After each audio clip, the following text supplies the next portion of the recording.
ዳኒ ሩታንና ሄርሜላን ይዞ መጥቷል ማለት ነው። እንግዲህ በጣም ስማርት ለመሆን እየሞከረ ነው።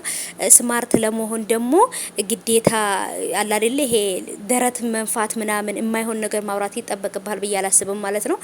እውነት ለመናገር አንዳንድ ጊዜ ምን ይባላል መሰላችሁ?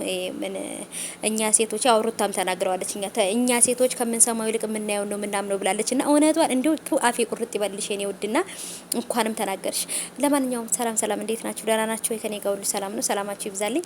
እንግዲህ ቅድም በሰራውላችሁ ቪዲዮ ላይ በጣም ብዙ ሰው እያየው ነበረ ውዶቼ። እንግዲህ ያው አብርሃም በሴቶች ጥቃት ስለደረሰበት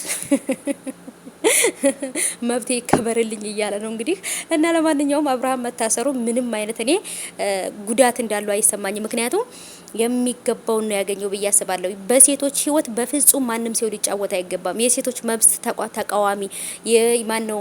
የሴቶች መብትን ተከራካሪዎች ራሱ በዚህ ነገር ላይ ይወግዛሉ ማለት ነው። ምክንያቱም ሴት ልጅ ሴት ናት።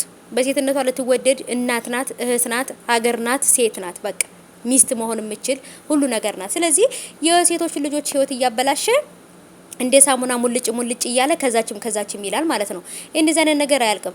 እድሜና ሳሙና ሲፈጋፈግ ያልቃል ይላል የሆነ ሰው እያለና አረሳውም ያን ሰውዬ በዚህ ትረቱ ማለት ነው። እና አብርሃም እንደ ሳሙና እንዲሁ ከአንዷ ጋር ሲፈጋፈግ ወይ የሆነ አንድ በሽታ የድፍት የሚያደርገው በሽታ ይዞ ይመጣል። ከዛን ይደፋል። በቃ እኛም እንገላገላለን። ምክንያቱም ስራው ነው እንደዚህ እንድናስብ ያደረገን ማለት ነው። አንዳንድ ጊዜ በዚች ዓለም ላይ ያላችሁ የዘራችኋት ነገር ናት የምትበቅለው።